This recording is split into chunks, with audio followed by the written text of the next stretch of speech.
Okay, good evening or afternoon or morning, wherever you might be in the world today. I would probably say good morning. It is quite late, 2:30 a.m. or 2:31 a.m. if we're going to be a bit more pedantic, but we're going to do a little bit of more running at Nürburgring with the Mercedes-AMG GT3 for the SRO eSport GT Series Silver qualifier. So just a moment, just going to have a quick sip of this delicious Lucozade. And let's get to it. So it's getting super tight in the last few places right now with the different for the about from 8th I think to 12th or 9th to 12th. The drivers are basically separated between a few tenths, so it's kind of nuts how competitive it is. Definitely feels more competitive than previous rounds. More competitive than Monza. Hard to say. I think Monza was kind of similar, the first qualifier. So everyone was obviously fired up and excited, and I guess maybe some people lost interest and stuff. So I don't know. But everyone's of course desperate now to try and qualify for Nürburgring. It's the last chance to get to Barcelona. It's also the home of the annual sim racing expo, so there'll be a lot of sim racers there, I would say, and people around the industry as well, most likely. So it'll be interesting and competitive for sure. Anyway, so let's get to it and see what we can do. So I was doing a bit of analysis with telemetry and things, doing just some hot stint runs in single player because there's no telemetry logger enabled, unfortunately, for the the aggressive preset setup. Apologies for that rattle. That's just my wheel. And then we kind of get a nice wide line, start the lap. But yeah, so able to figure out some things to do with good brake bias, looking at tire temperatures and pressures throughout the run. So this could be the optimal setting for the brake bias, which is 59.4%. So a little bit of oversteer there. And based on that, I think we'll be able to get the pressures pretty perfect throughout the run. And I was kind of experimenting a little bit as well, trying to figure out how we can keep either the brake temperature down or the tire temperature down, well, which also affects tire temperature. So one thing which I wasn't really clear about that I managed to decipher was the more ABS you run, the hotter your brakes get. So, and you could say that as a result, of course, consequently, hotter brakes means hotter tires in ACC. So if you're struggling with warmer or overheating tires, less ABS can be the solution to that. So, and then the balance itself. So I think 59.4%. It really is that 59.4%, at least with my driving style, that I think will get perfectly balanced pressures all around. So I was experimenting a little bit to see the influence of different settings. How much does the brake temperature and consequently the tire pressure change with different settings? And I found it to be roughly 0.2 of a pound of pressure per 1% of brake bias. I think, anyway, as far as I remember. So something I might actually try again is instead of running the ABS at 2. So at the moment I'm running traction control at 1, ABS at 2, maybe even run ABS at 1. So minimal ABS to keep the brake temperatures down as well as the tire pressures, or tire temperatures rather, down. So that might be, because basically the first 3 laps the car is okay, tires are good. Then the last 3, it's like a switch basically. The car starts to understeer a lot more because the front tires are roasting. And if you're running a very rearward brake bias, then your rear tires also cook along with the fronts. And then it just becomes a nightmare to get the car to accelerate smoothly without any drama out of corners, particularly the slower corners. So all these kind of things you have to keep in mind. So it can be a real headache trying to chase all these different things, but especially the limited setup changes we can do to the car. But so anyway, in terms of line, so you'll notice there I took late apex into the last corner. I'm not really sure actually, late apex or just keep it tight to the inside throughout the corner or not, but yeah.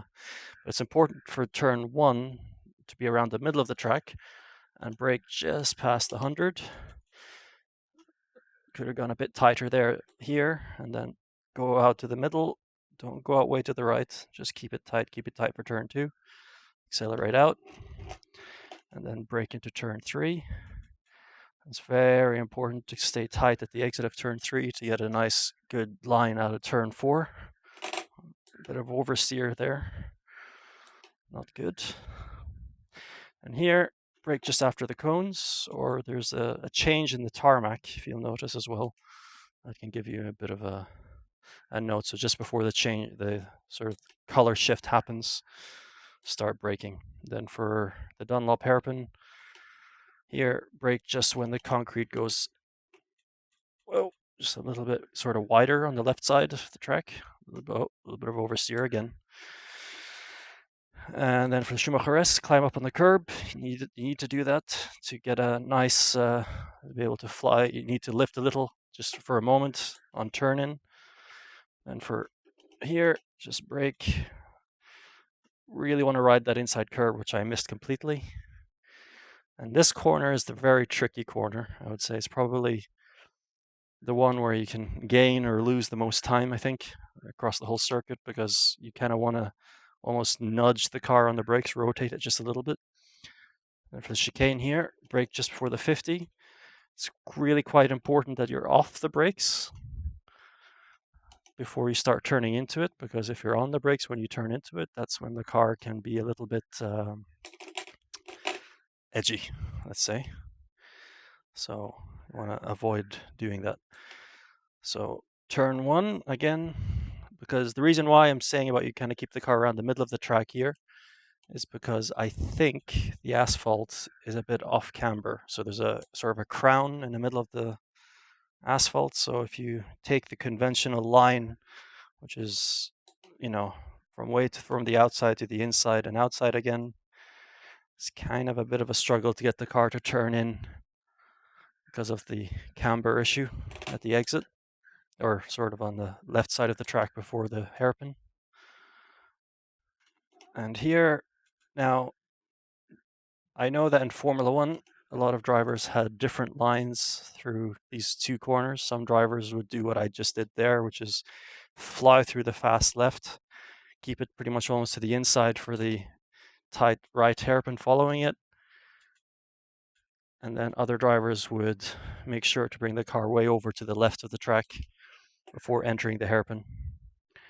So in ACC, as far as I understand it, and maybe it's because we're driving a GT3 and not an F1 car, seems to be quicker just to enter that corner from the inside.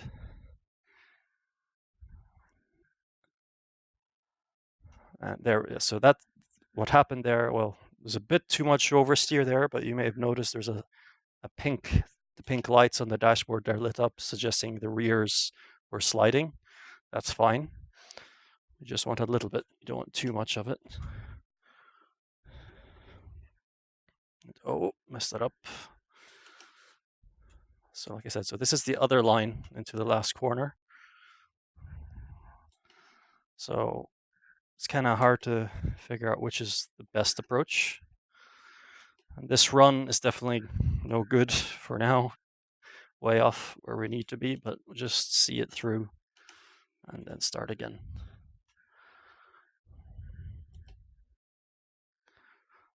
And yeah, I mean, if someone is kind of struggling, if anyone's maybe struggling a bit with the oversteer with the low traction control, I'm running a traction control of 1 at the moment. You can start fiddling around with your engine map. So don't go to engine map 3, but engine map 2 is, you know, of course you might say, oh, it's less power, so it's going to be slower. But something I sort of believe in, well, two things, that if you were to have more engine power, which is at map 1,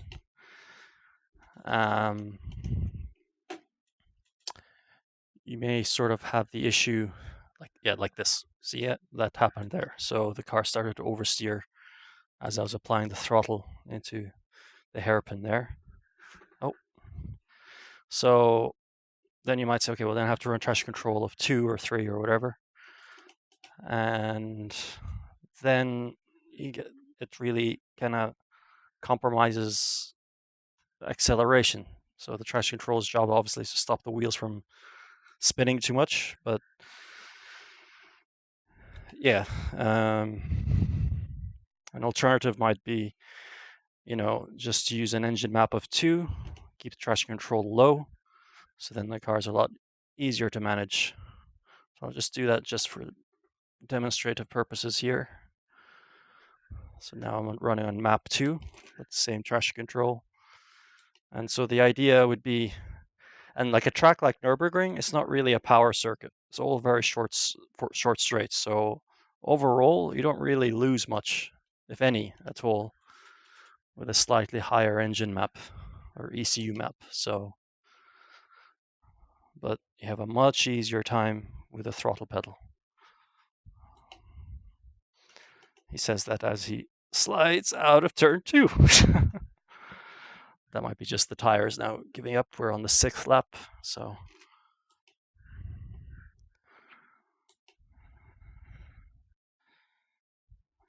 ultimately, of course, the ultimate judge of these settings is the lap time. So if you're able to keep a good lap time, great. If you're not, you're not doing it right.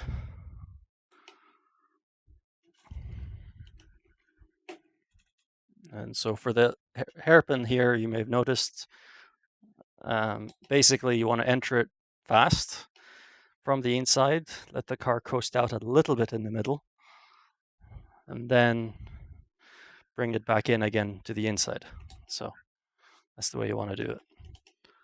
Here, just ride the curb, basically kind of coasting for most of that corner after you come off the brakes. And away we go.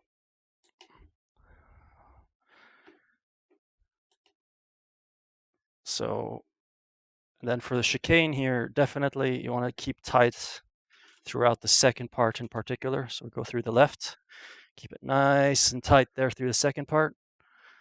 Something I've just found that actually the road, the track sort of gets a little bit sort of narrower at the second part, or at the exit before the last turn. So that was an 11:36 run. So yeah, we're about 5 seconds, almost 5 seconds off my best time so far. That's okay. That was only the first run. So now we'll talking and driving. I can do it, but I lose 5 seconds over a 10-minute stint. So I'll probably be a little bit quieter on future runs. but just to kind of give you an idea of different things that you can do. And of course, I'm not sure if you were paying attention, but basically something that's kind of important to do as well is do what I'm doing here right now. So I'm reversing up the car a little bit. So I kind of just use, if you reverse it for too much, I'll show you what happens. So we're going, there we go. You get disqualified for driving the wrong way. So you can reverse it a little bit, but not too much. And simply the idea to doing that is to basically give you a longer run to turn 1, or the last corner before you start the run. And let's actually dial up to the ABS, because like we said, we get more brake temperature with more ABS, which is what we're trying to aim for. So that's the purpose of winding the car back up a bit here. There's a little white line, you see it there, just in front of the car. That's kind of, it can be used as a reference point if you wish. So the idea is now, and then I'm on full throttle, riding the brake pedal. It looks silly, I know it feels silly as well, but this is the way to generate the brake temperature before you start the run, so you get good brakes for turn 1. Dial down our traction control, dial down our ABS, and let's try ABS of 1.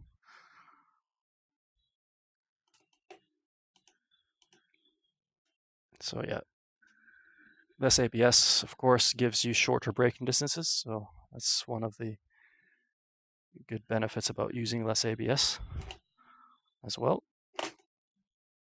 So this is new territory.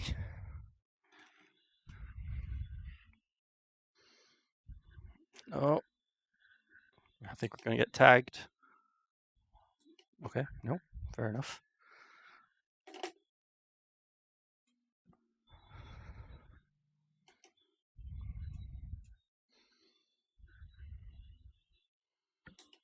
And we're going to turn up our map just for this run as well. Actually, we're going to repeat that run because that first sector is absolutely nowhere. And did my wheel settings change? No, they didn't, so it's just placebo. So I thought the force feedback there got weaker. So wind the car back, wind it back. Alternatively as well, you might actually also say, let's move the brake bias back further so you get the rear brakes hotter, or kind of a more balanced temperature when you're holding the brake pedal. So yeah, that's another way of doing it, if you wish.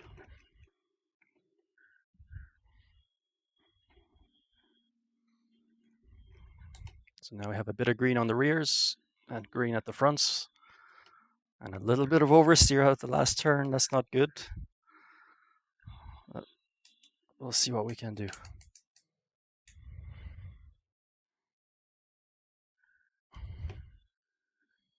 I just realized I forgot to change my brake bias. It's way back at 56 right now, so this, if I have to wait for a straight.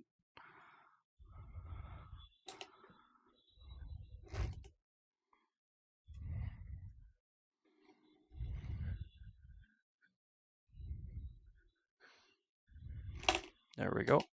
Come on, come on, come on, quick. There we go. Just in time before turn 5.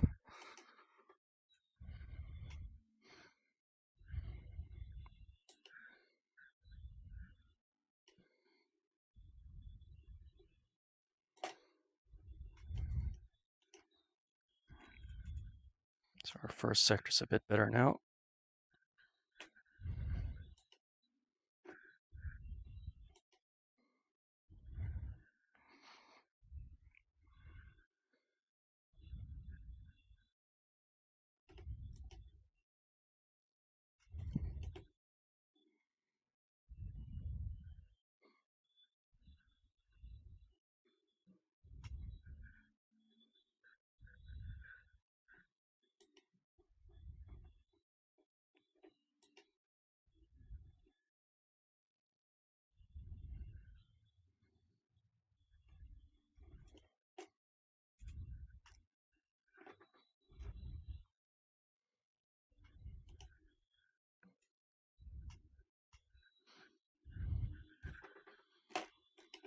Oh,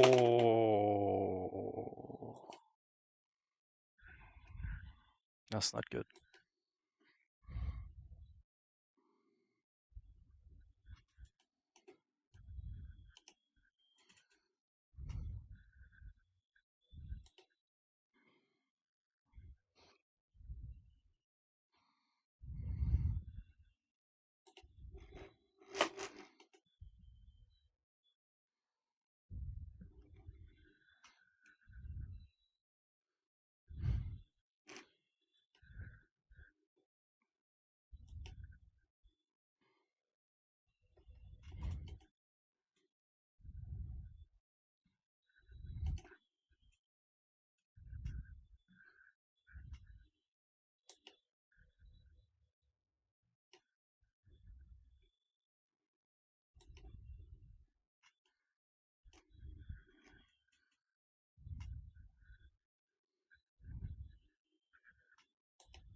Great. So 54 on the second lap. That's good. Can we do it another time?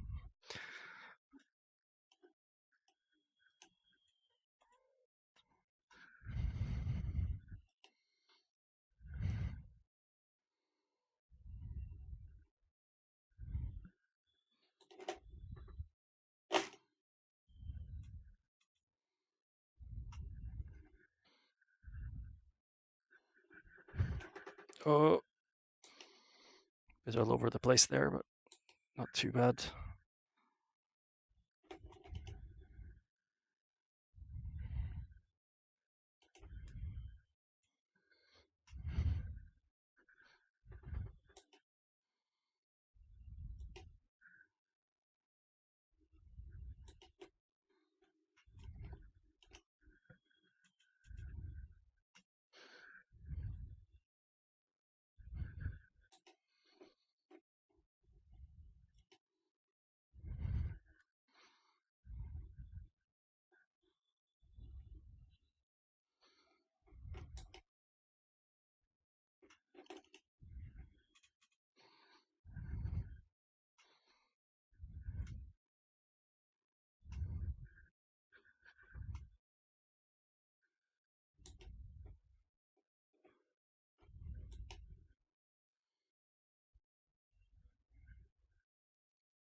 Looking good for another 54.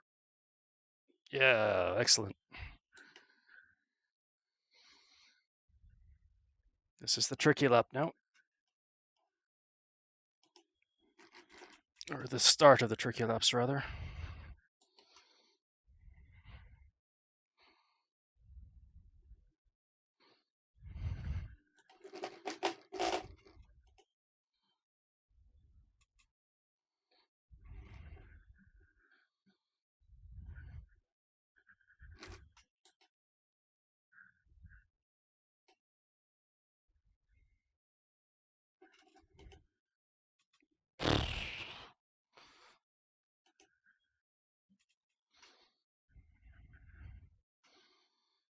So I might move the brake bias back just a little bit.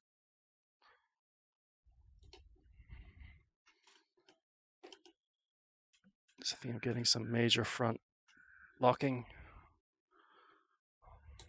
And yeah, we're 2/10 down on the delta. That's not good at this point. But it's really hard to fight that problem. Really, really hard.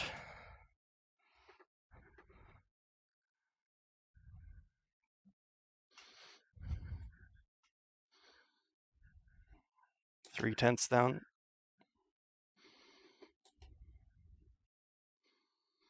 So basically you want to get like super quick laps for the first three and just basically hold on for the last three. It's essentially it. Sort of keep some sort of pace for the last three. Unlikely to be quicker than the first three.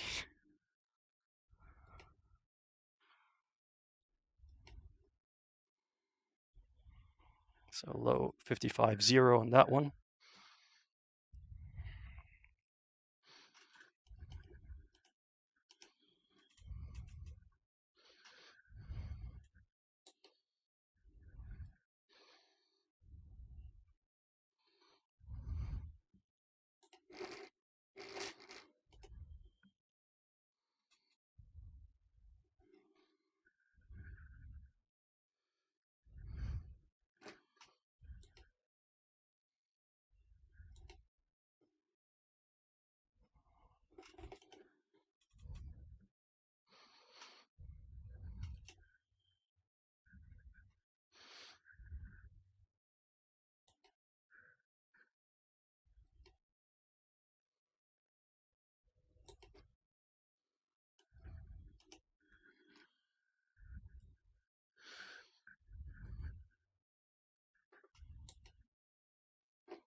Oh, clip the gravel and there's the delta. There it's gone.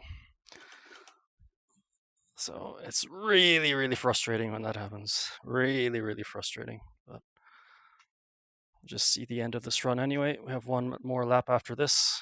But there, just 3.5 tenths or more, I suppose, like 2.5 tenths just gone just because of that light clip of the gravel. Just a light clip.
A little bit wide there.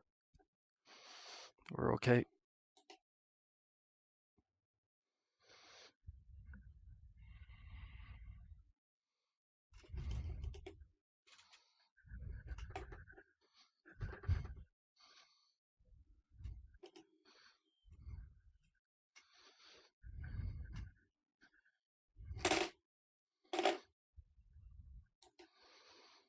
So this might be the quickest run yet. Might be. No, it isn't. Oh man. So 11:31, 2:57. And this is the bit where I'm like, if I just didn't clip the gravel, if I just nailed the first lap. So every run I do, there's always that I messed up the last 2 laps. I did this wrong. I did whatever. So it becomes a little bit frustrating. But yeah, there we go. I will actually return in just a moment. Nature calls and all that kind of stuff. So I'm sure that wasn't helping. That was distracting me a little bit from my run. So I shall be back in just a moment.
And I have returned. And yeah, thanks for the follow, Mulligan F1. I wonder who that might be. But good to see you, man. Good to see you. So I wasn't sure actually. I thought you were following me before on Twitch, but maybe I never shared that Twitch thingy, my Twitch channel with you before. I'm not sure, but yeah, I'm guessing you're watching, judging me for every little mistake I'm doing, for every little bit of oversteer, every little bit of understeer, every little bit of curb hobbling, all of that. So pressure. So no pressure. I mean, like, yeah, I mean, this is the SRO thing, but oh man, Mulligan F1 is watching me. This is tense, man. Oh man, I got to perform because if I don't perform now, I don't get the drive. I have to perform well to get the drive. So, yeah. He's scouting for the, I believe, the Ferrari Driver Academy.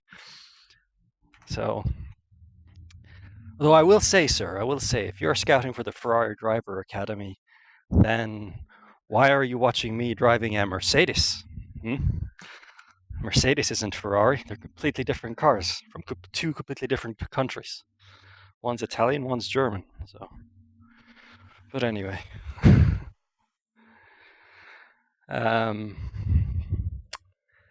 yeah, let's go for another run. Let's nail the first lap.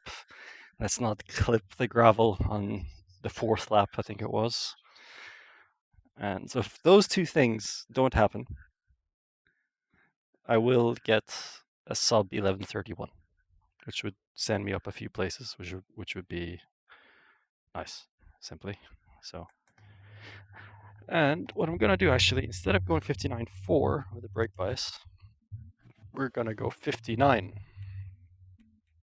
Big change, isn't it? Big, big, big change. But simply the reason for that is because I realized that on the last few laps, I could feel or hear the fronts just like major lockups at 59.4, but 58.8, it didn't. So now we're running 59 right now, basically trying to find like a sort of a happy medium between the two, maybe leaning a little bit more towards the 58.8.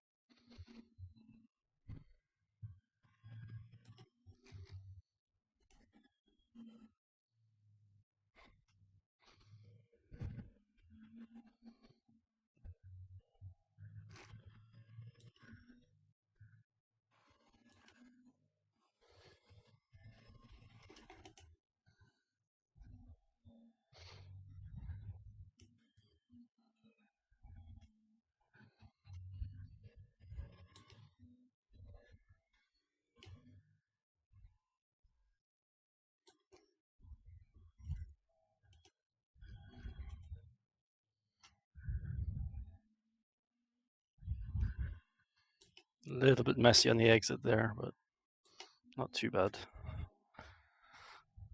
Oh, where's the apex?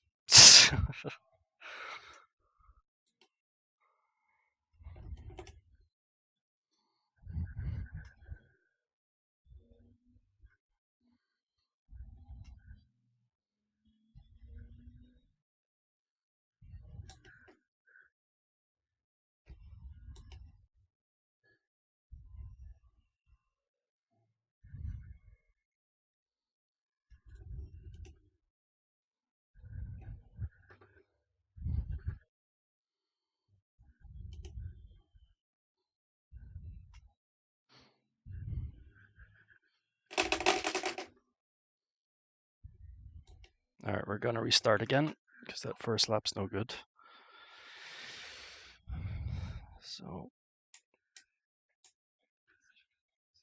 and this is the bit where I say 58.8 is probably better with the brake bias.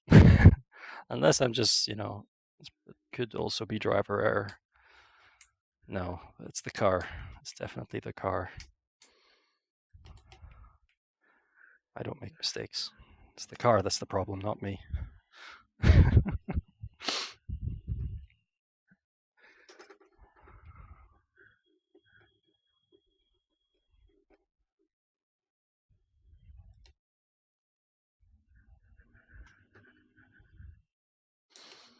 Bit of sideways action there out of the last turn.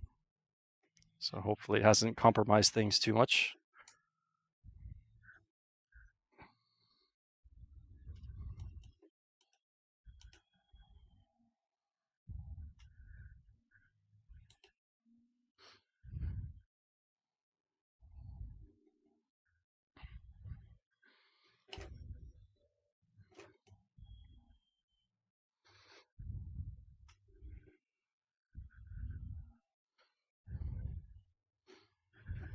Oh, we're going to get tagged. We're going to get tagged. We got tagged.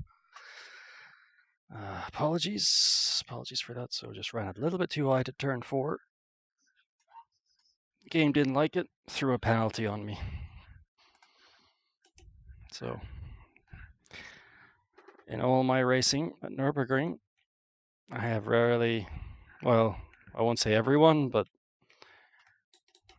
it's quite a frequent occurrence where people run super wide there to get just the straightest exit they can. So, yeah.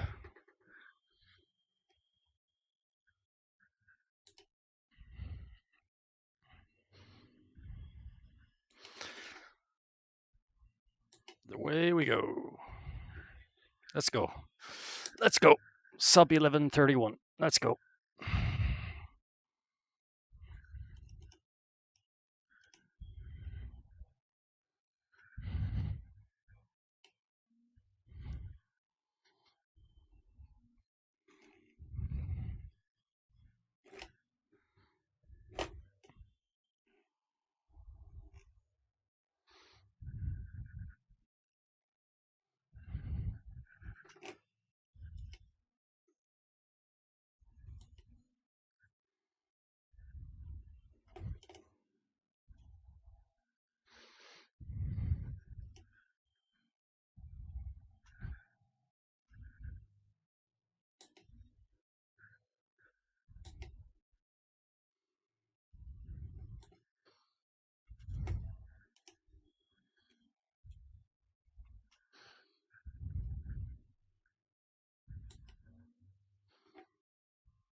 First lap's good.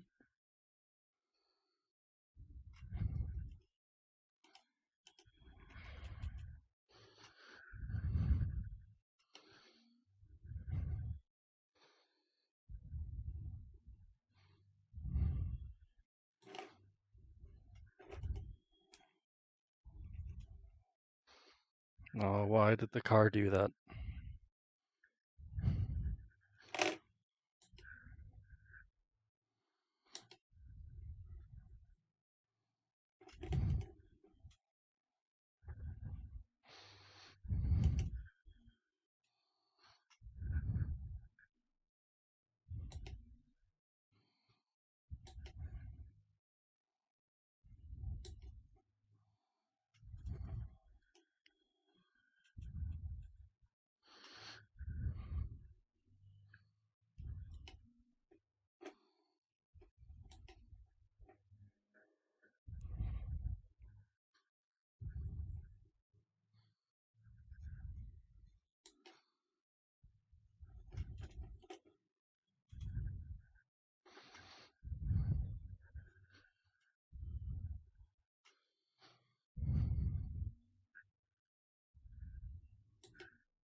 Second lap good.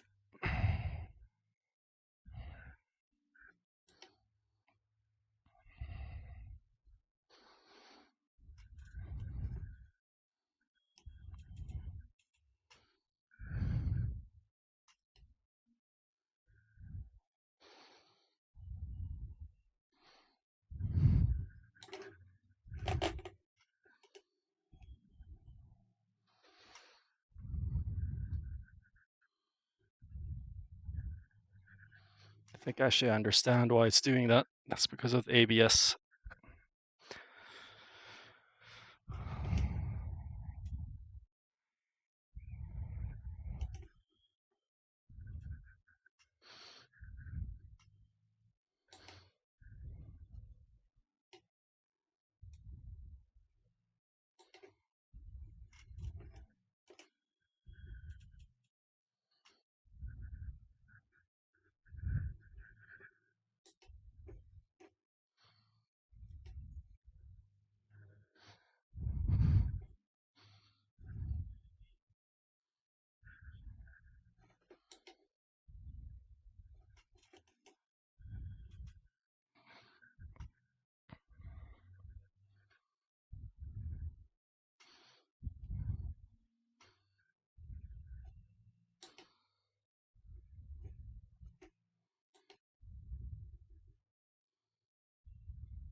Third lap, a little bit off. Still okay.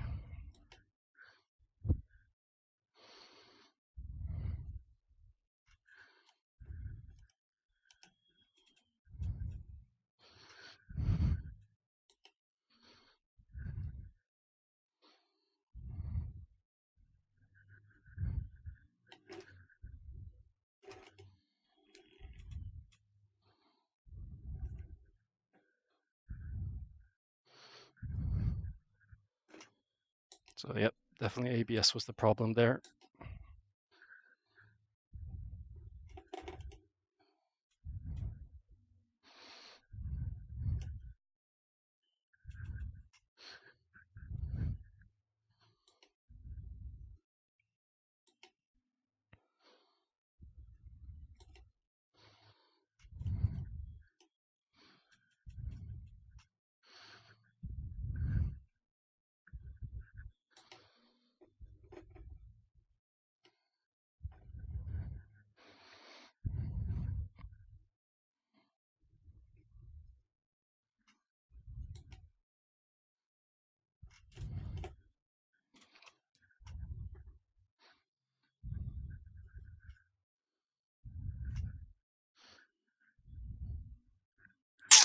Messed that up a little bit.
think this will be a better time.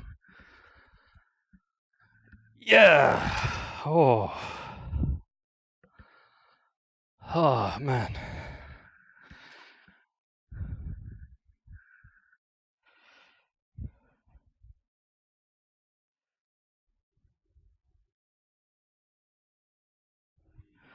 Oh, there's no...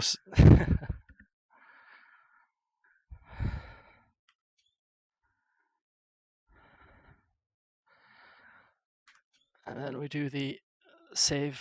No. There we go. Save replay. The all-important replay. So we may never use it. Oh, okay. Sorry about that. I forgot to enable sound. There you go. You should be able to hear that glorious V8 now. Yeah, there's always something. There's always something, Bobby. It's like every time I stream, it's like I forget to do the sound. I forget to output the thing properly. Yeah. Should be able to hear it now. So sorry about that. So have a quick look at the leaderboard just to see where that puts me. It probably puts me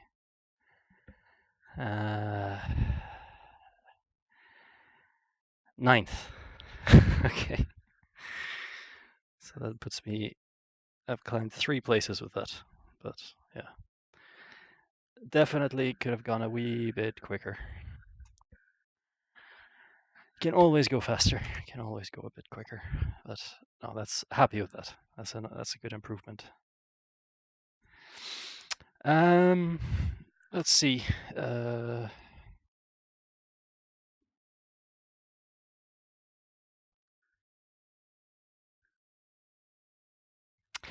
0.294 of a second, or basically 3/10. So it's very little, obviously, because it's over 6 laps. So it was only 3/10. But yeah, that's a result of. So that, I probably should have set that time like 2 nights ago, because, like I said, every lap, every run that I do, there's this little bit of, oh, I did that lap wrong, or I messed up on this lap, and I kind of messed up a little bit in that run even as well, looking at the delta from time to time and kind of just messing up. But yeah, it is really hard, especially when the tires start to go off. And in hindsight, I did dial the ABS back down a little bit more, but so instead of 2, we're running at 1. But I think that was kind of causing a little bit of understeer in the last couple of laps. And so the fronts just simply, can't lock things. Yeah. I mean, well, the thing with ABS is like, in turn 3, what fixed it? It's actually something I thought about it a bit to myself. It's like, why does the car oversteer a bit more with more ABS? Shouldn't it be the other way around?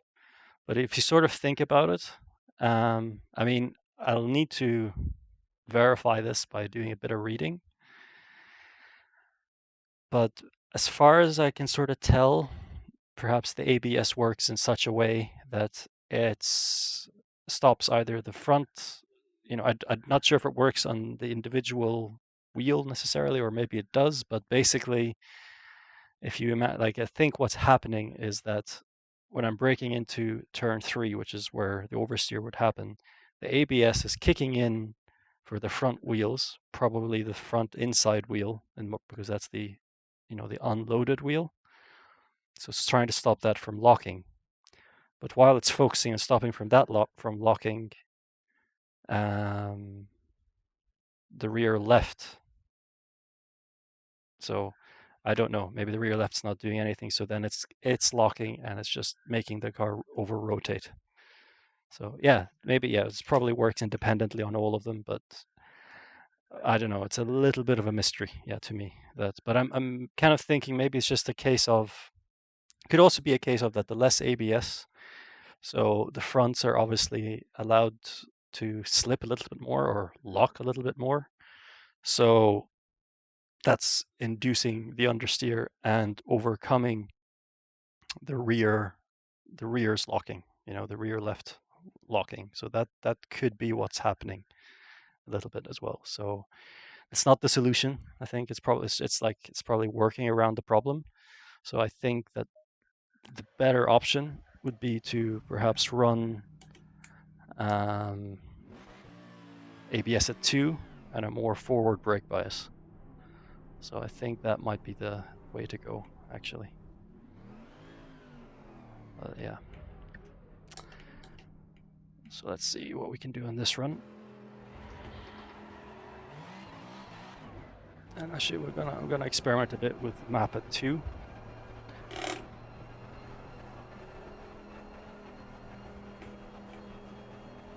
So now, hopefully, you should able to hear the glorious AMG, the thunder, Thor's hammer, thundering down Nürburgring.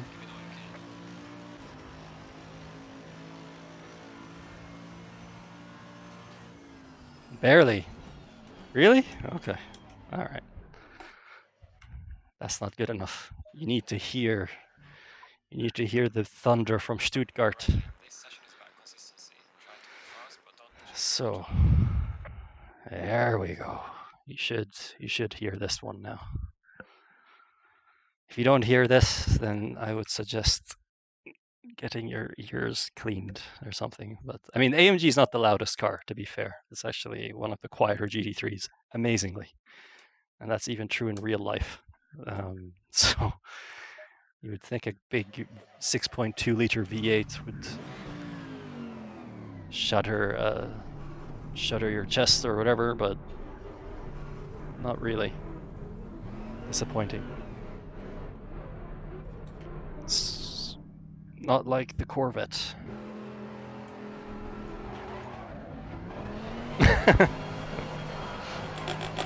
No, I mean, it might be too, okay, never mind. So do you hear the AMG now? You should be able to hear it. Nice, grumbling V8. Excellent.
We're gonna clip the gravel there.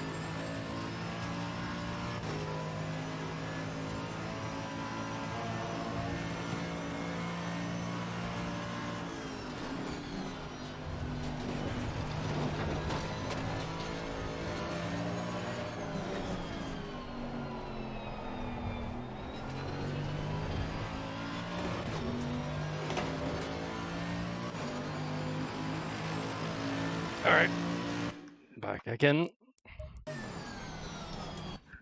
Try again.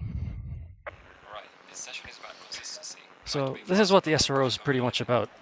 You drive, look at the first lap screwed. Make mistake, screwed, restart. So yeah, a lot of that. That's pretty much how it goes. Needs a lot of patience. A lot of patience.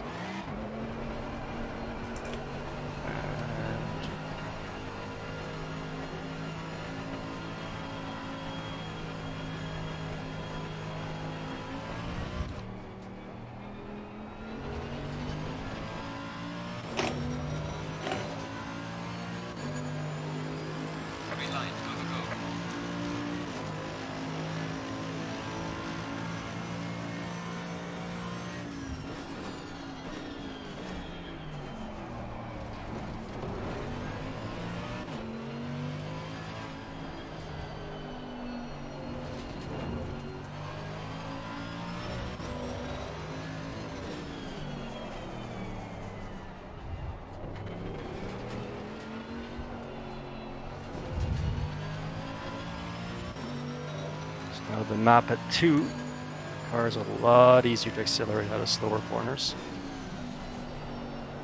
So, see what the lap time says. It feels quicker somehow, like throughout, it just feels quicker.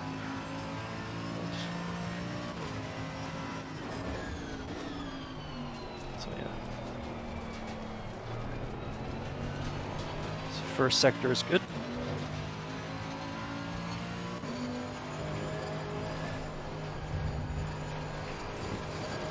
Oh, I think we clipped the gravel. I think I clipped the gravel a little bit there.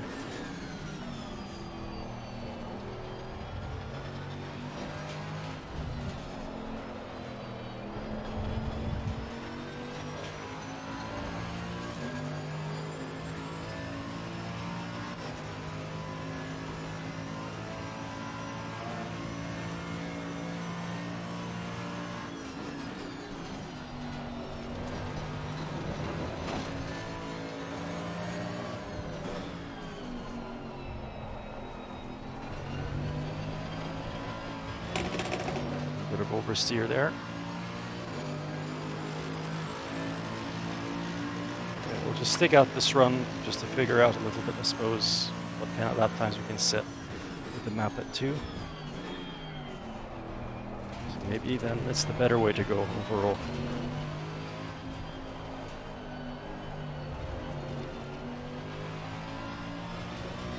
Oh.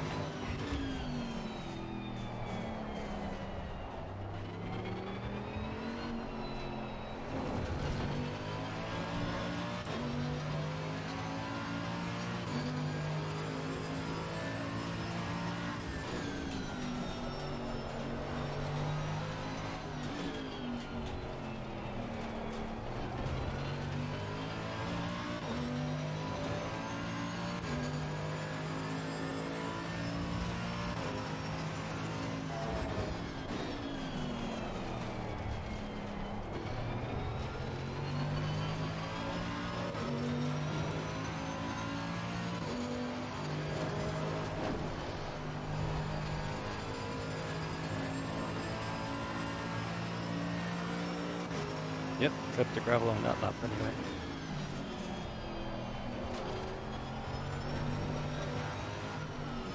When the delta goes way into the green, you know you did something wrong. Already about half a second up, almost 0.6. So lap time wise, it's actually not that difference. Oh! Oh!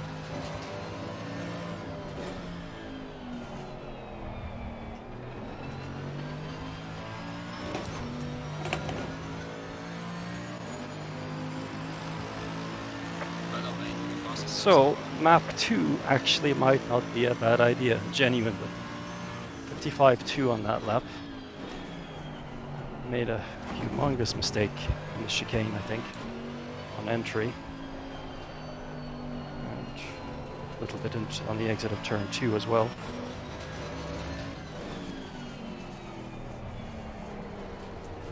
Well, there you go. There's the proof. Proof's in the pudding, as they say.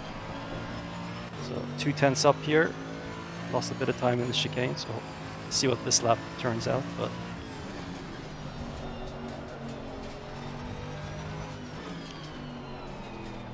I suppose ACC is living up to the Pirelli motto, power is nothing without control. So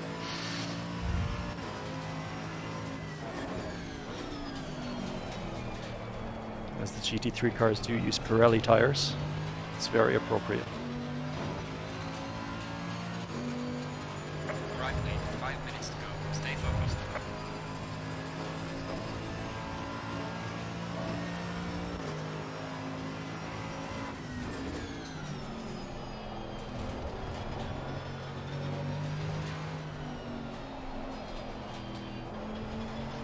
Oh, very frustrating when that goes wrong. The best corner in the world when it goes right, frustrating when it goes wrong.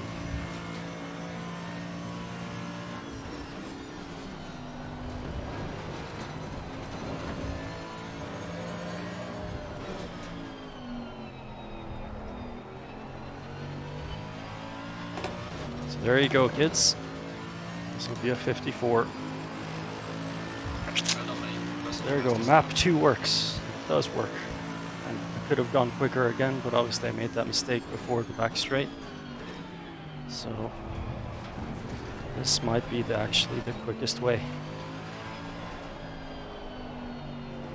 Of course, less power. Tires doing less work as well, so not spinning as much. So they don't overheat as badly as well. So win-win in everything.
Go green, you son of a bitch, go green!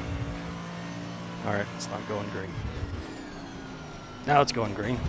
Oh! Oh!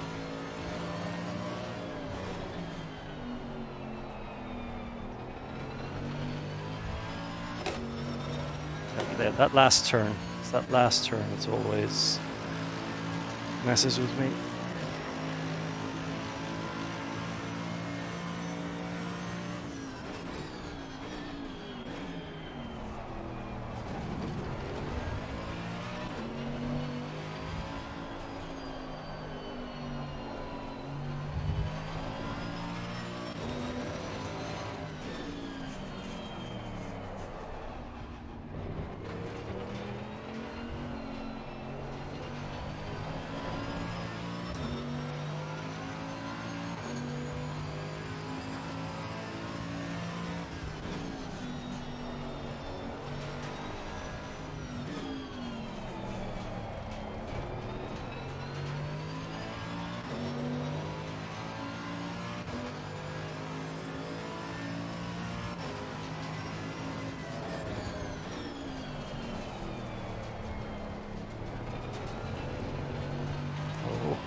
This lap's no good.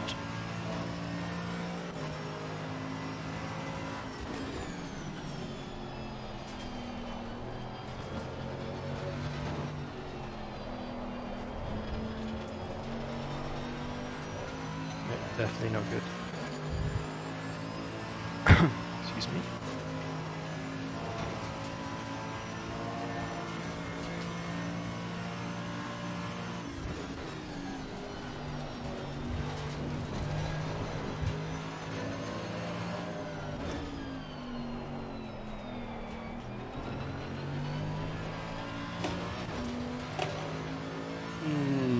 This will be a 56, 55, 8.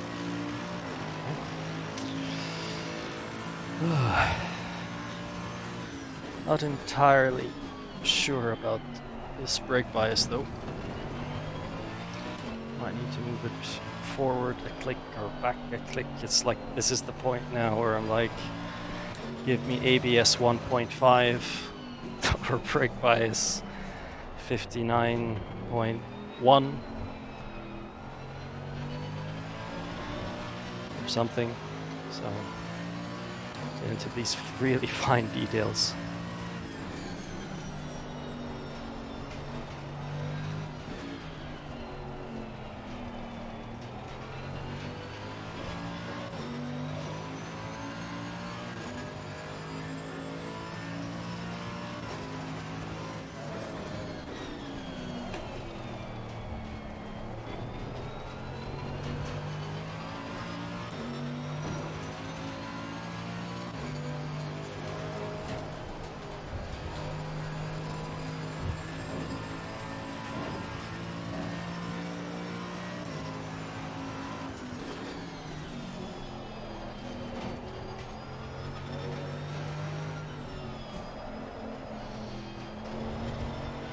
Whoop.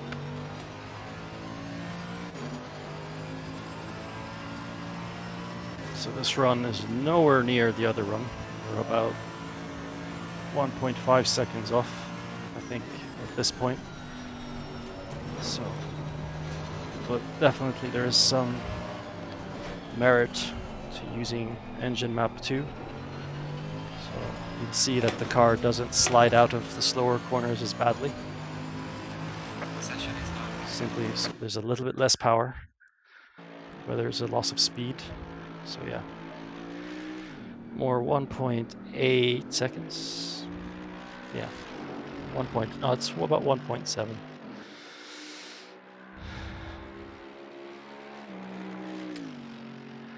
Yeah, see, that's the thing, Bobby. Like, I know if you like turning later, and like I tried the ideal line, and actually I'm gonna just turn that on, just for the sake of I suppose to show, but it says basically it's not like, it's weird. It's not like proper late apex, like trying to think of a corner. Well, turn three is a kind of late apex, kind of works a little bit. Well, yeah, sort of. But it's not totally late apex. It's not an early apex corner, but it's kind of like there's a perfect line to go through it. So it's kind of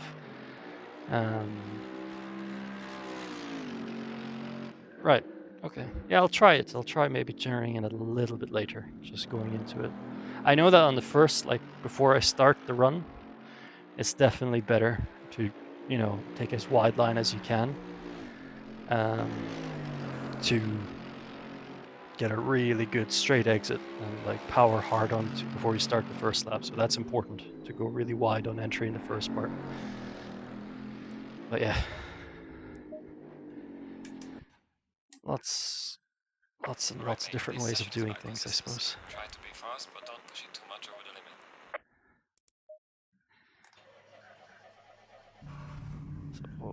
So yeah, we'll just have a look anyway, just for the sake of looking. According to the ideal line. So there, see? It's kind of there, bring it in a little bit, and go wide. So it's kind of late gradual radius apex, or I don't know the term actually for it. It is sort of late apex, but not really. So it's kind of a bit hard to figure out. It's an awkward corner. It's probably the corner.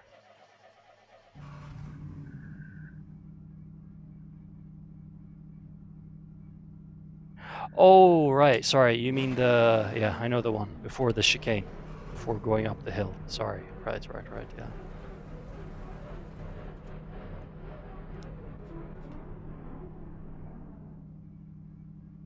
Yeah, I know the one. Yeah, I know the one you're talking about. Yeah, that one probably, yeah, it's kind of, yeah. Ideal line actually for that is basically you enter that from the middle of the track. It's actually weird, but it's like you enter from the middle of the track. I think it's slightly banked actually, so that might be the reason why. So the same problem as turn 1, where the road is kind of off camber. Alright, mate. This session is about consistency. Yeah. No, I think you're right. I think you're right. Yeah, it's when you turn early, you definitely have to sort of apex it a little bit late, that turn, because if you turn early, you know, you run out of track, and then you're like having to wait just that moment longer to get on full throttle. So it's like, yeah, that's exactly it. So the details, all these fine details, drives you nuts, man. Drives you nuts sometimes. Really frustrating. Sometimes makes, you know, it almost feels then sometimes it gets so frustrating that you feel that it's sometimes a bit of almost luck, whether it works out or it doesn't. Really, really frustrating.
Dorifto, Dorifto, Dorifto, Dorifto.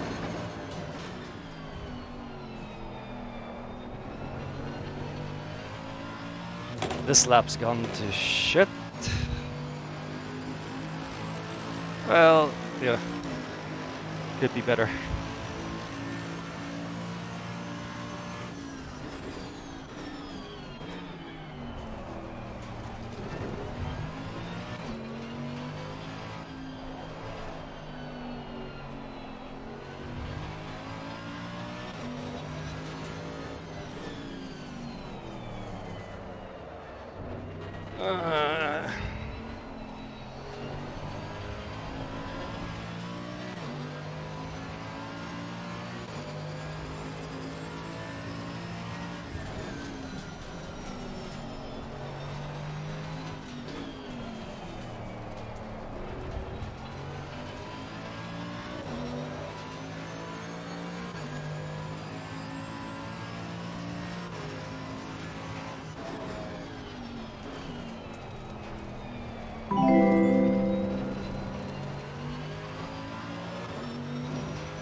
Why don't you take me to Funky Town? Funky Town, shitty town.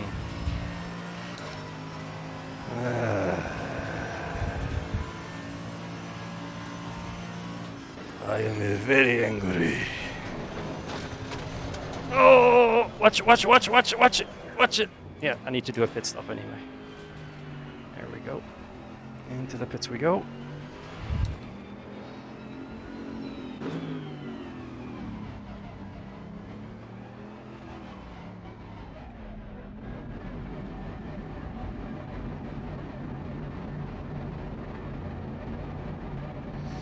All right, yeah, enough joke. Let's try again. Right, this session is about consistency. Try to be fast, but don't push it over the limit.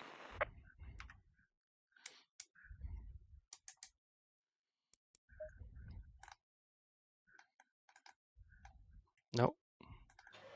There we go.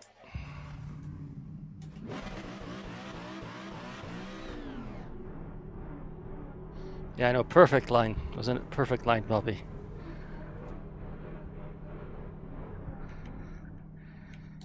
Yeah, but that's boring viewing. That's what happens when you don't talk. But yeah, try focus. Try to do a proper run now. See what.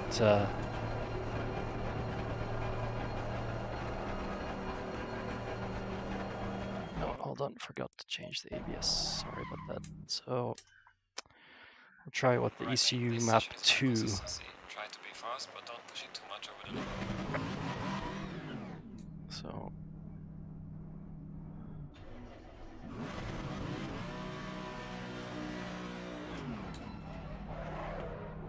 there we go. Dial up our ABS.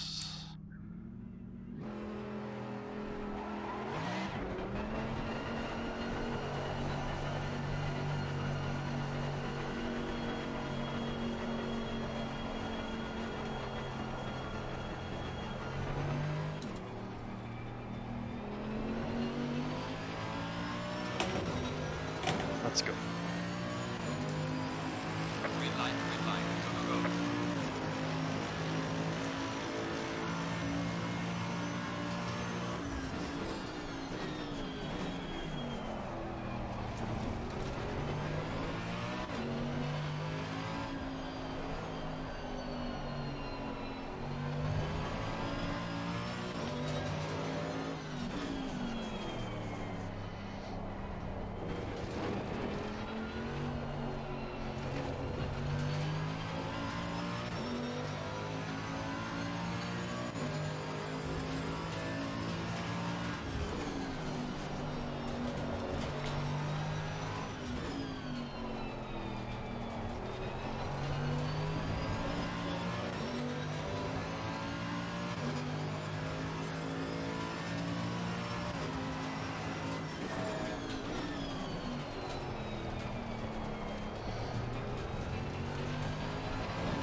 Oh!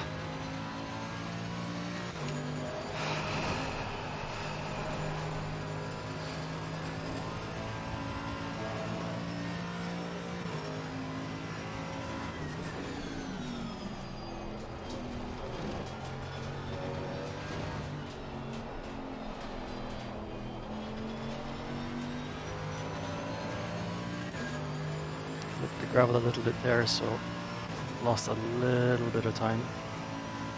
See what the lap ends up being like.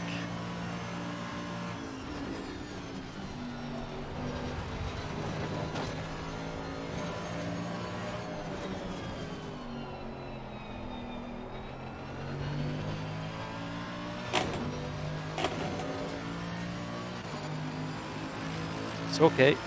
Definitely could have gone a little bit quicker, just a little bit.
Bit of oversteer there, not so good.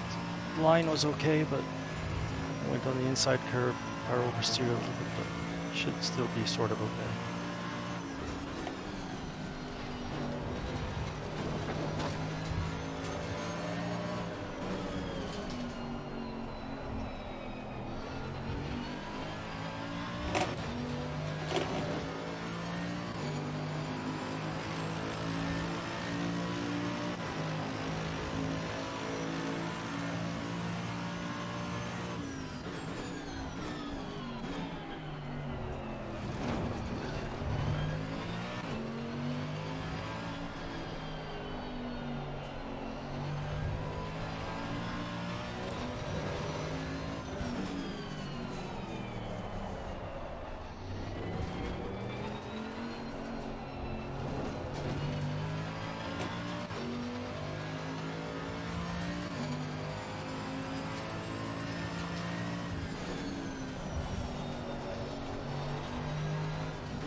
Oof.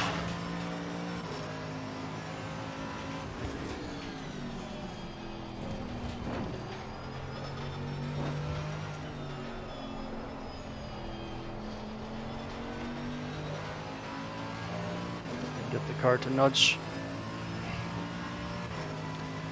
Should sort of be alright still.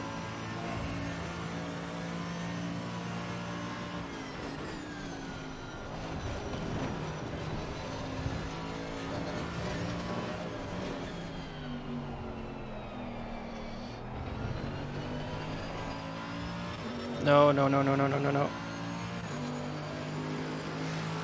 Still sort of okay, but lost a bit of time.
Oh man, brake bias back a click there, I think.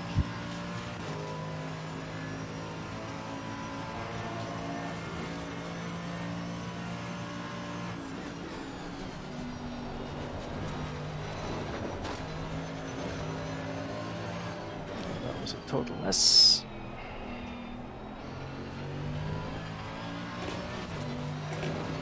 Oh man.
That's 2 bad laps.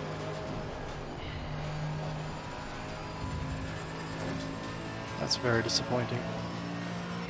After a really good start for the first few, first 2 mainly, but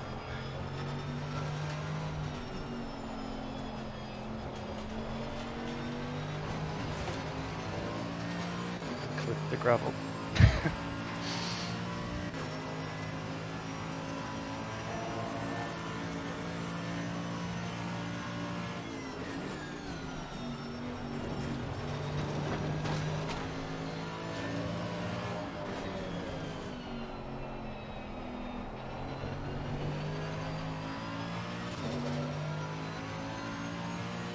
Probably be 11:33 run, or 11:32, I guess.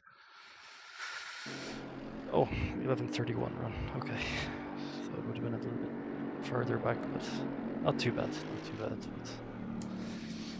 So now is the tricky bit. It's trying to figure out. Right, this session is about Good consistency. brake bias. Try to be fast, but don't push it over the limit. Yeah, I know. Yeah, it's.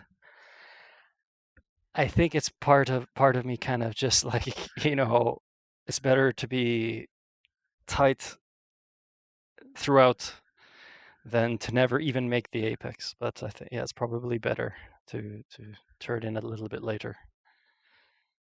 Yeah, no, it's a problem corner.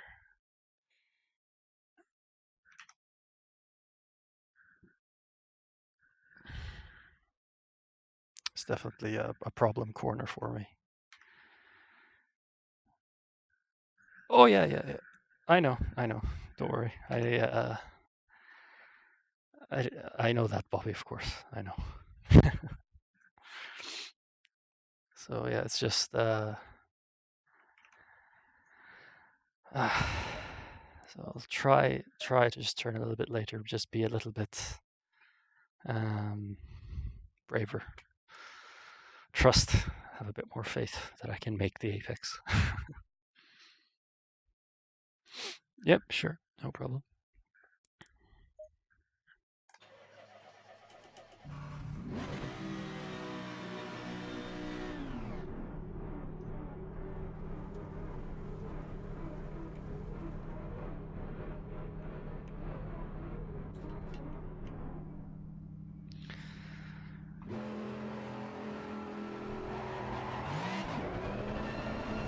So, let's see.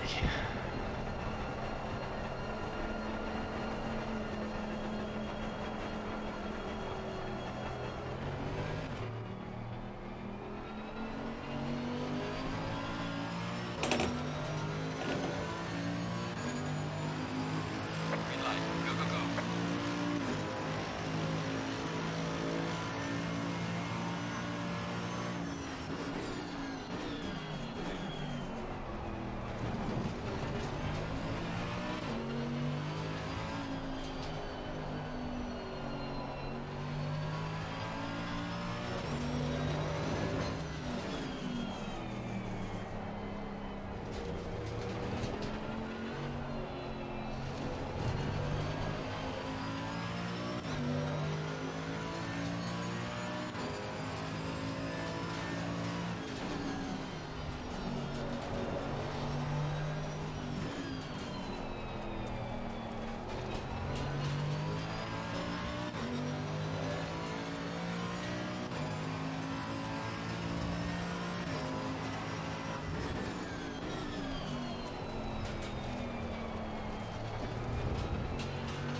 This lap's done.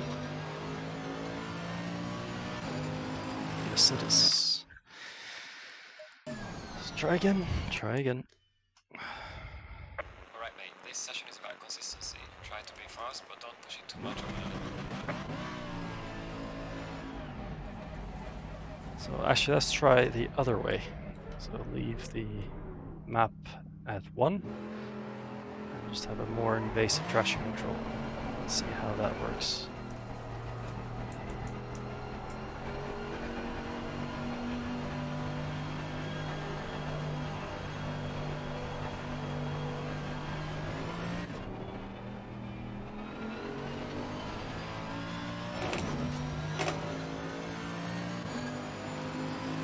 Green light, give it all you got.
That inside curve, man.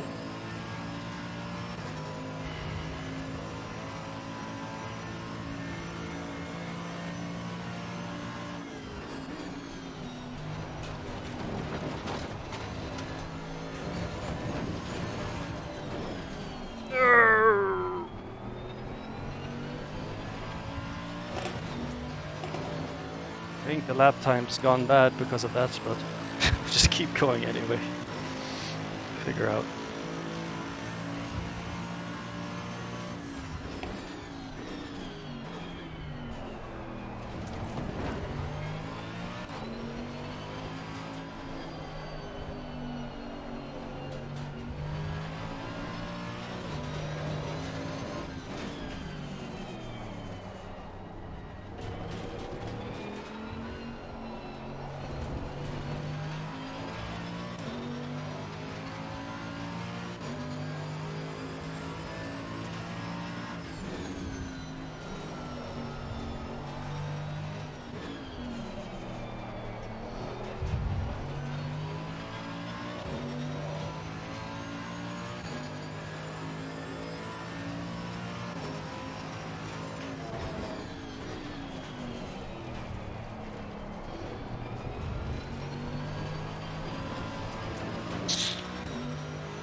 That's the problem with the more intrusive traction control. Doesn't let the car rotate as well coming out of that hairpin. That's the main part where it's very different.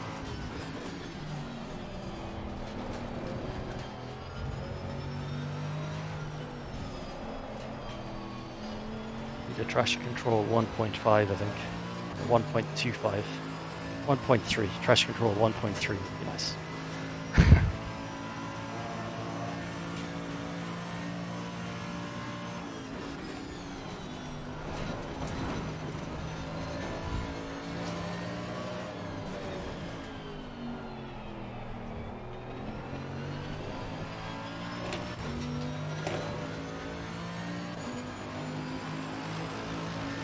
Well done, mate. The fastest step so far.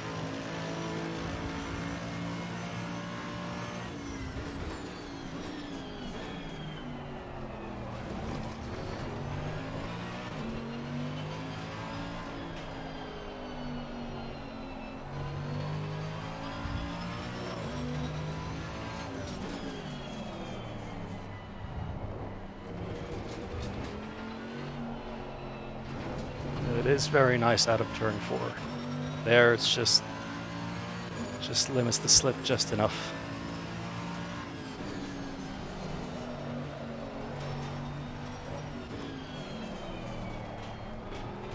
Turn 6 here as well. It's not too bad. This is the problem corner.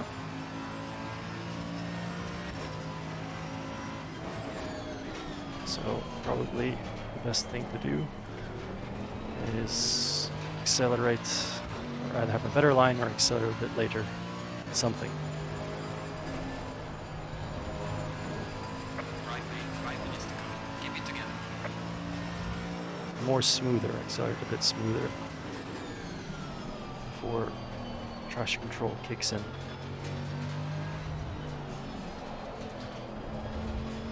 This is definitely better. Less, or yeah.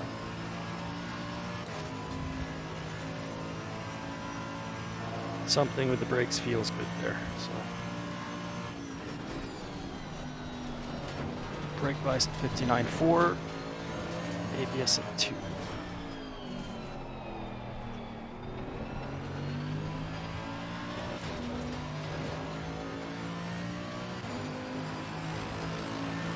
Well done, mate. That's not best.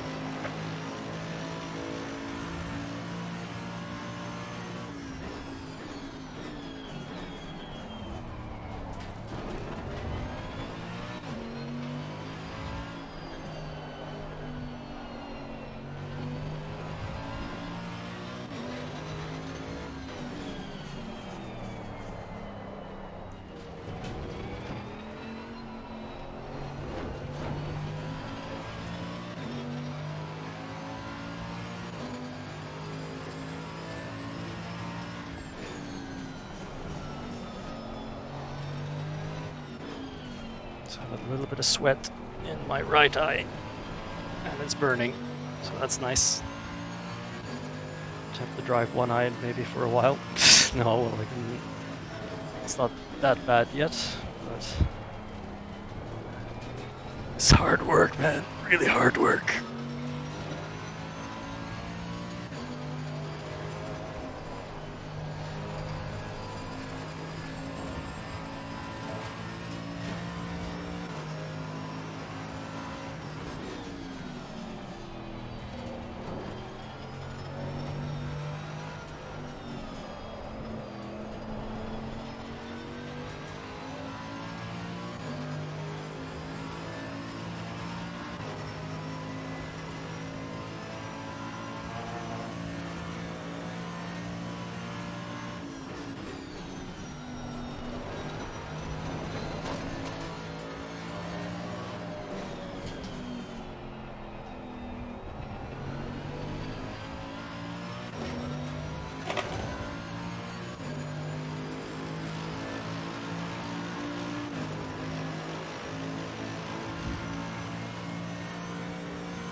Sweat is getting to that point now where it's burning. It's burning my eye. Just hold on for 2 more laps.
Oh man.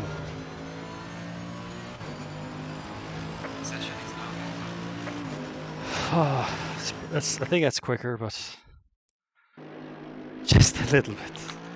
Just a little bit quicker. But 0.087 quicker. That could have been a little bit, but oh well. So there you have it. ABS. Oh yeah, both things. It turns into. So let's say both options work, which is apparently more traction control and ECU map 1, or traction control at 1, ECU map This 2. session is about consistency. Try to be fast, but don't push it over the So limit. I think this was quicker, actually. Thinking overall, this was the quicker approach. A little bit more invasive. I would have thought actually the other way would have been quicker. But yes, there we go. It's a bit more different than first thought. But yeah, no, it's not work. I mean, I'm soaked in sweat. It's like someone threw a bucket of water on me, just from the concentration. But no, it's fun. It's fun. It's a bit frustrated what happened at the end, but could have gone a little bit. Probably lost maybe 0.2 just in that corner. But yeah, all good, all good. So we'll try again tomorrow. But for now, I think I'm going to to leave it for now.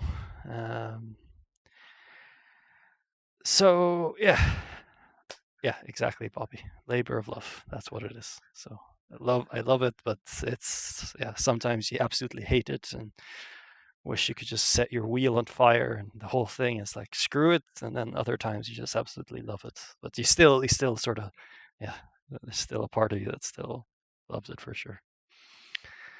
But so anyway, thanks for tuning in, guys. Hope you enjoyed the stream. Hope managed to help anyone who's maybe trying on the leaderboard themselves. So it's tough. It's definitely tough, and for sure, yeah.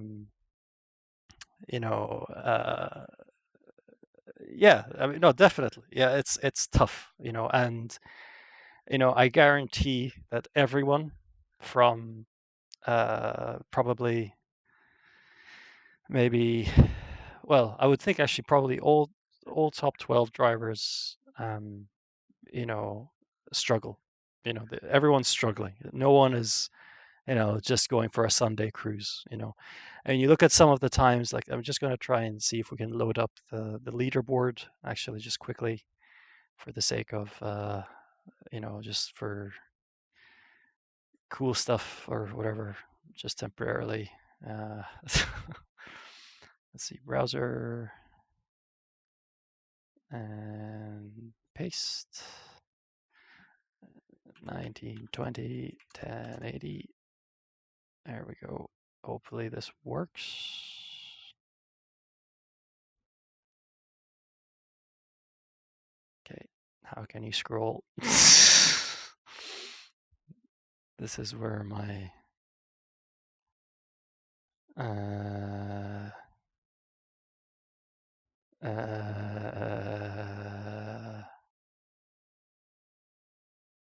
okay.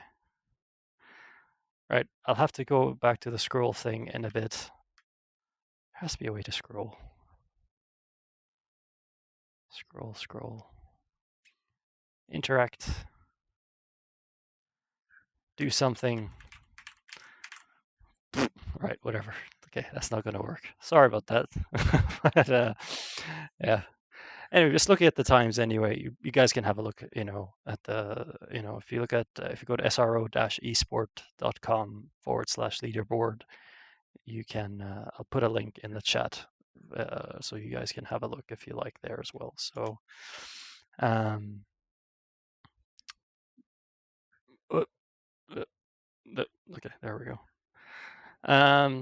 But yeah, basically, these guys, you know, we have Arnaud Lacombe with an 11:28.311, Camille Franchak with the 11:28.575. So those guys are like in their own, they're doing their own thing. So just calculate quickly, just out of curiosity. Um, you know, basically, those guys, I think, have to set an average time of, what is it?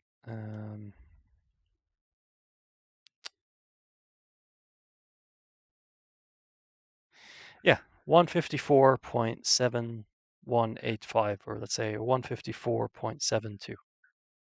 So if you want to get that top time, you have to set an average time over the whole run of 1 minute 54.7. Nuts, absolutely nuts. So to be able to get that top time, and obviously Camille Franchak is around that time as well. He's an 11:28.5, so he's not that far off. And then there's a 1.1 second gap to the next guy, who's Amir Hosseini, 11:29.6. So that'll be sort of high 54s, I would say, consistent high 54s probably. And then you get into the 11:30 club with Camille Pavlovsky, Daniele Pasquale, Joseph Macaulay, myself, and Samir Ibrahimi. So basically, you can think that there's like sort of 3 tiers there, in the top 12. So I would say, I mean, like, to be fair to the guys who are in 11:31s, they're like really close to the 11:30s. So the guy down in 12th is 11:31.1. So he's literally 2/10ths away from an 11:30 run. So that's nothing, considering it's 6 laps. So pretty much, yeah, everyone from, I would say, from 5th place through down to 12th, they're all within, kind of shouting distance, of yeah, kind of positions switching around, and they have been a little bit over the last couple of nights. I've noticed guys just definitely gradually, improving their times. So yeah, it's really competitive. It's pushing hard. I mean, some of these guys, now,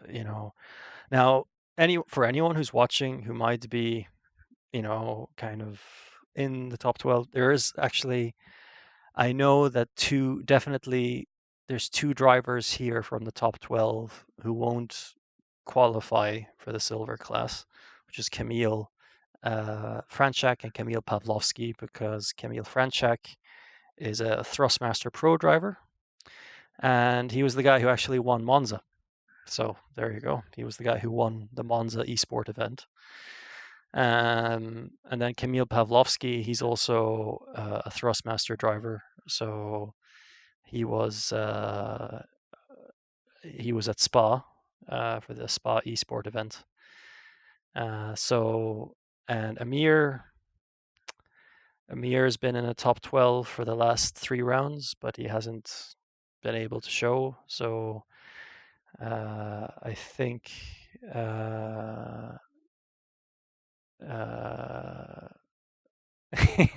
yeah, yeah, exactly. Yeah. So, it's kind of like, yeah, Red Bull and Sebastian. So Red Bull collect all the Sebastian drivers, and Thrustmaster collect all the Camille drivers.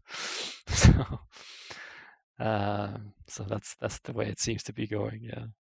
So yeah, it'll be interesting for sure, to see how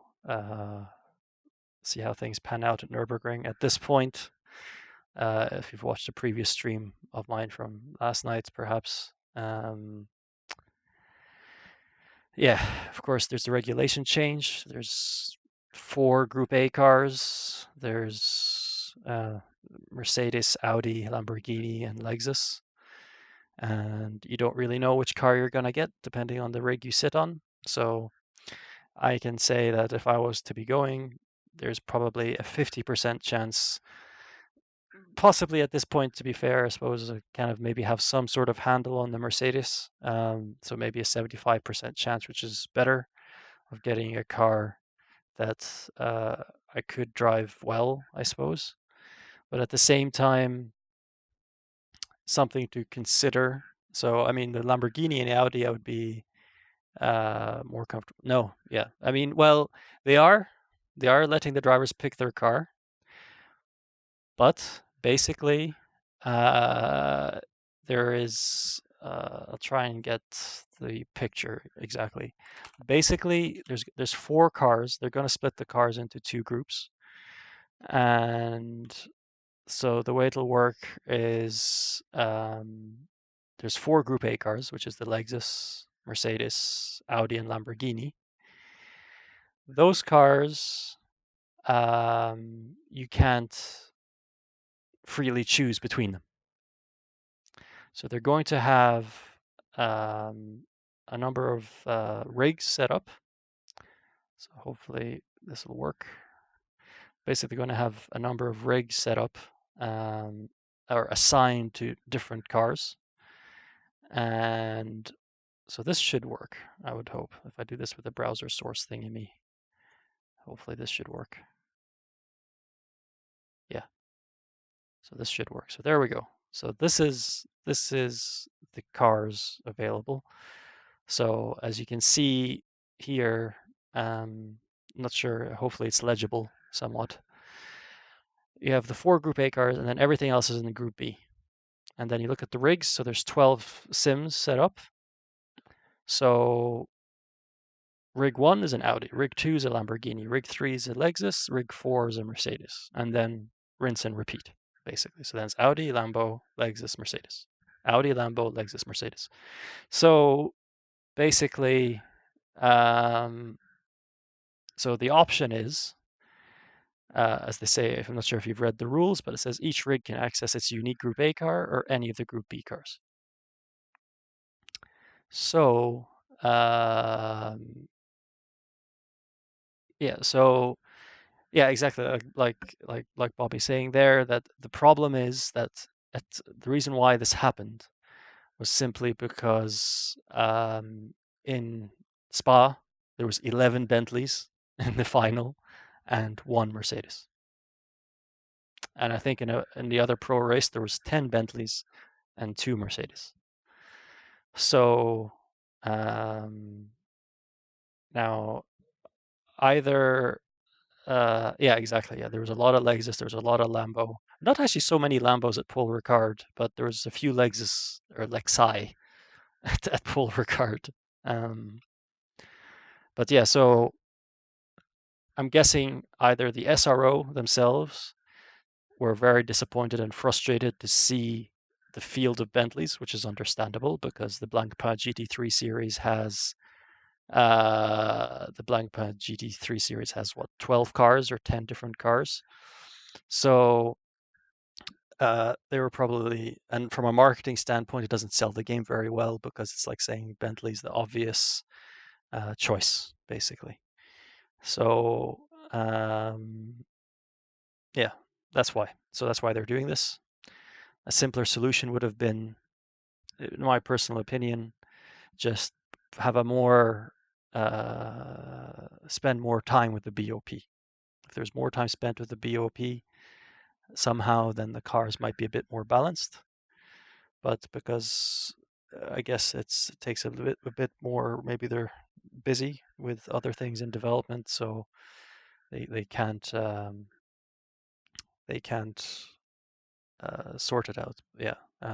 So yeah, it's definitely a shame. So there is a 75% chance, I could say, probably at this point. Well, actually, the tricky part is now as well, is that with the rule changes, they're also introducing dynamic weather. So the previous 3 rounds, I'm all for dynamic weather. It's great. It's realistic. You have rain, you have dry running. You don't know what you're getting. But yeah, so basically, when you think about it from a car setup standpoint, you have to, if you're trying to focus on all the Group A cars, you have to make 8 car setups that are good in 2 weeks if you're a silver driver, because if you're kind of trying to qualify for the event, that's not even actually 2 weeks, it's a week and a half. So yeah, it's a little bit, it's just all over the place. So at this point, all I'm thinking is I will go to Nürburgring if someone will pay me to go. Simple as that. If someone wants to pay me to go for my trip, understanding the risks involved, if someone wants to pay me with the risks involved, I'm no problem at all. But I've invested quite a bit of money to go to Monza and Spa, and basically, it's really a slap in the face. That's I know it sounds a bit harsh, but it's a slap in the face to say, oh, you're forced to drive this, you're forced to drive that. So I mean, like, who's going to pick a McLaren over an Audi? Who's going to pick a McLaren over an Audi? A McLaren's never going to win, So yeah, or other cars, whatever car it might be. So it's yeah, exactly. Yeah, it's yeah. So if someone will pay me to go, I'll go. I'll just put it that way. So if anyone wants to sponsor me to go any of the pro teams, sure, why not? But other than that, I'm a little bit hesitant about investing my own money to basically have a bit of a lottery when it comes to the cars available. So, and I apologize for my little rant or whatever. So it's I don't mean to kind of, but yeah, it's just a little bit annoying. So hopefully it's understandable. That's why I'm a little bit frustrated. But yeah, anyway. So I will be ending the stream at this point. So thanks for tuning in, guys. Hope you enjoyed it. Hope you learned a few things. So yeah, kind of just to recap, I suppose, quickly for anyone who's still trying in the esport event. So traction control at 1, ABS at 2, and you can run the engine map. You could run the engine map at 1 if you wanted, the ECU map at 1. Just have to be a bit more gentler with the throttle, or whatever setting you might use. But it's important not to use a too invasive setting.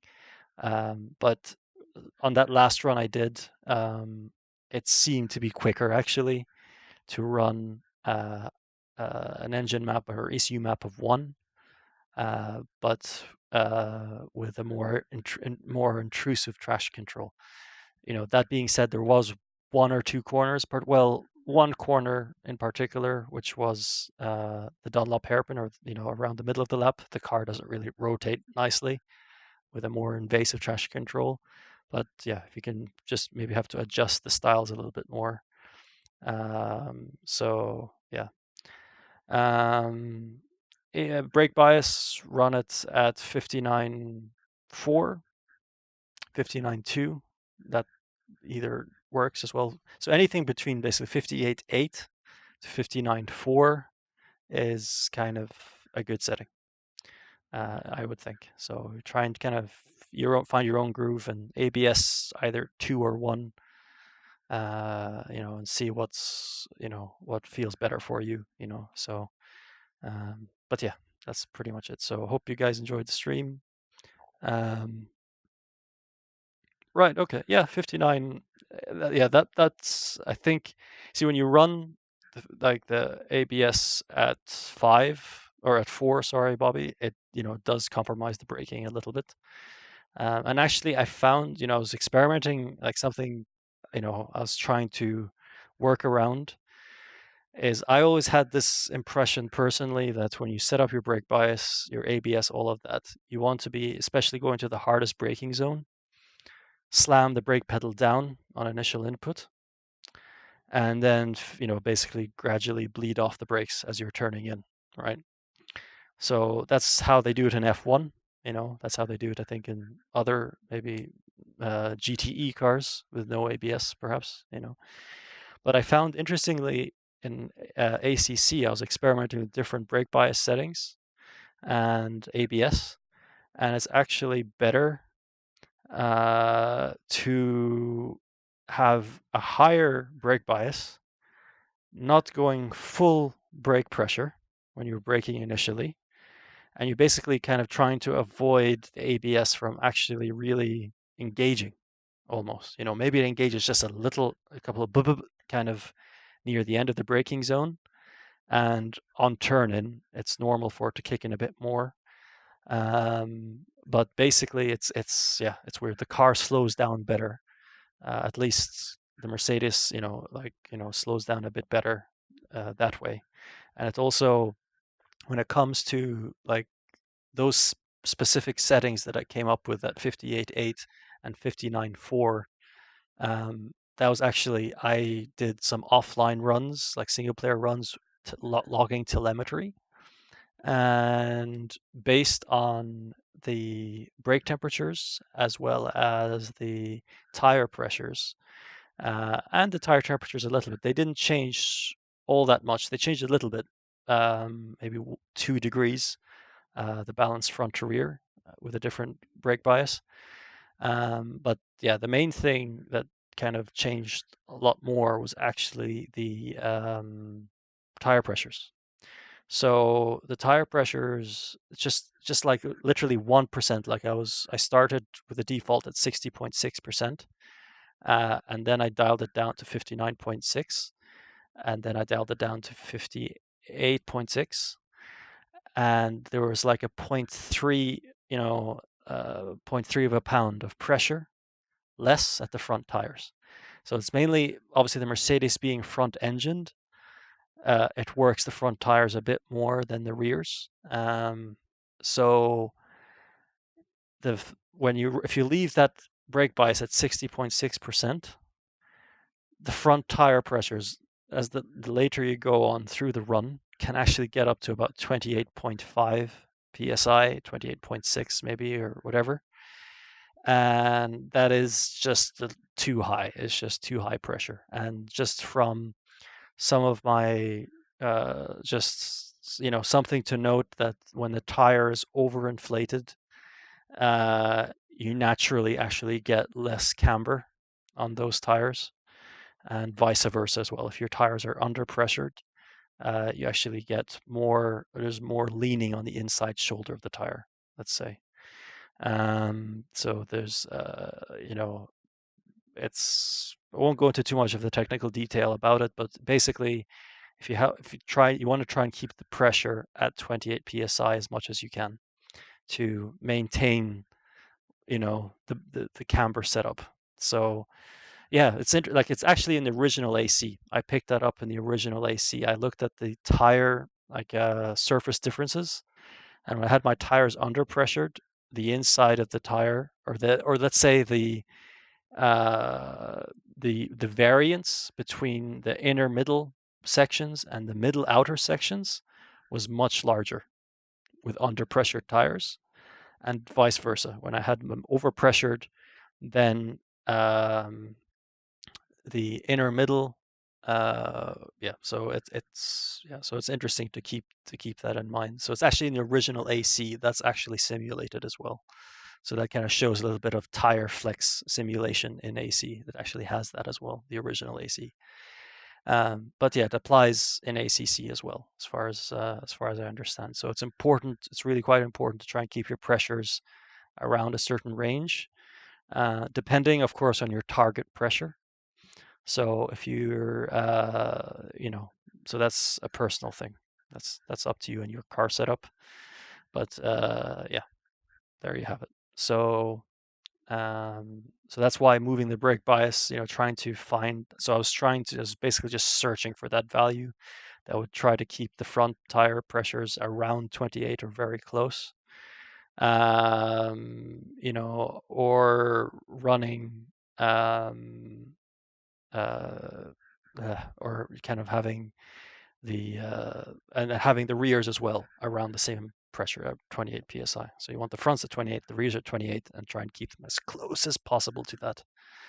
And that will ensure you get optimal camber, for both front and rear tires, or let's say as designed by the setup. So anything that varies from that, it's not as predict or as implemented, let's say. So yeah, there you go. So that's why that's 58.8% to 59.4. So that 58.8 to 59.4, it doesn't change the pressures. It maybe changes the 0.1 or 0.2 of a pound. So it's not a big change between the two settings. So you could run like you were running, Bobby, actually 59. That would work as well. But you could maybe run, I would recommend trying to run less ABS than 4. 4 is maybe a bit too much. So, and of course, a big thing, of course, is that riding of the brakes before you start your run. So reverse the car up a little bit, like you saw me doing.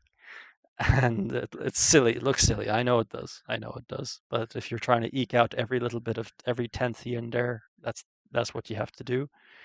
So, you wind the car up a bit and then, accelerate gently and then just hold the brake for as long as you can but you don't want to hold it all the way through the last turn, because then you screw up your exits and then you start your run at a lower speed, of course. Just kind of ride the brake. And then when you think, okay, that's, then basically it helps brake temperature massively, and it helps. So for turn 1, it's night and day between from when you warm up the brakes when you don't. It's really, really makes a big difference for braking to turn 1 on the first lap. So yeah, it's important to do that. And also, if you want to try and do it better again, dial the ABS up to 10. So so if you dial the ABS up to 10, it actually also, from the telemetry I've seen, it actually increases, you get more brake temperature as well. So, but of course, remember to dial it back down to, 2 or 1 before you brake for the first corner. So there should be enough time to do that, I would think. But yeah, anyway, so I'll leave it there. So thanks for tuning in, guys. Hope you enjoyed it. And yeah, I'll catch you guys again soon. I'll probably be doing a little bit more running tomorrow, try to catch up a bit more. Maybe just to satisfy my own thinking, because I made a couple of mistakes on that run. But anyway, I'll catch you guys again next time. So bye-bye.